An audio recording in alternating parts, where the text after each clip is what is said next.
ప్రభువైన యేసుక్రీస్తు నామములో మీ అందరికీ వందనాలు. నేటి దేవుని వాక్యము యెషయా గ్రంథం 12వ అధ్యాయము 2వ వచనము. ఇదిగో నా రక్షణకు కారణభూతుడగు దేవుడు, నేను భయపడక ఆయనను నమ్ముకొనుచున్నాను. యెహోవాయే నాకు బలము, ఆయనే నా కీర్తనకు ఆస్పదము, ఆయన నాకు రక్షణాధారమాయను. ఒక అనుభవజ్ఞుడైనటువంటి వాడ నావికుడిని ఒక వ్యక్తి ఇలా అడిగాడట. భయంకరమైనటువంటి తుఫానులలో వాడ చిక్కుకున్నప్పుడు దానిని సురక్షితంగా ఉంచుటకు మీరు ఏం చేస్తారని అడిగాడట.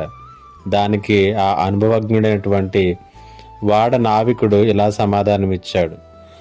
వాడ సముద్రంలో ప్రయాణం చేస్తున్నప్పుడు ఒకవేళ అలాంటి పరిస్థితులు ఎదురైతే ఒకటే మార్గం, వాడను ఒక నిర్దిష్టమైనటువంటి దిశలో ఉంచి అది స్థిరముగా ఉన్నట్లుగా లంగరు వేయటమే పరిష్కారం అని చెప్పాడట.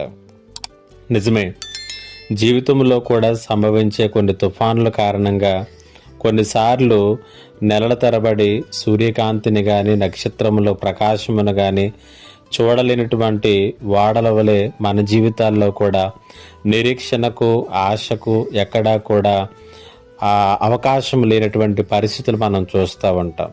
ఆ సమయంలో మన జ్ఞానం, బలం, గత అనుభవాలు ఏవి కూడా పనికిరావు. బయటపడి బ్రతకాలంటే ఒకటే మార్గం, దేవునిపై స్థిరంగా ఆనుకోవటమే. యెషయా గ్రంథం 12వ అధ్యాయము 2వ వచనంలో ప్రవక్త అయినటువంటి యెషయా అంటున్నాడు, నా రక్షణకు కారణభూతుడగు దేవుడు, నేను భయపడక ఆయనను నమ్ముకొనుచున్నాను అనేటువంటి మాటలను తెలియచేస్తూ నా రక్షణకు ఆధారము ఆయనే అనేటువంటి మాటలను ఆయన తెలియచేస్తూ ఉన్నాడు.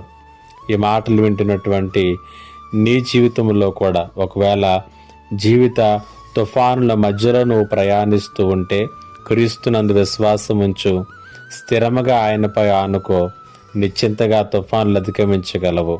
పరిశుద్ధాత్మ దేవుడి ఈ మాటల చేత మిమ్మల్ని బలపరచునుగాక. ఆమేన్. ప్రార్థన. మా గొప్ప దేవుడు అయిన తండ్రి, నీకు వందనాలు.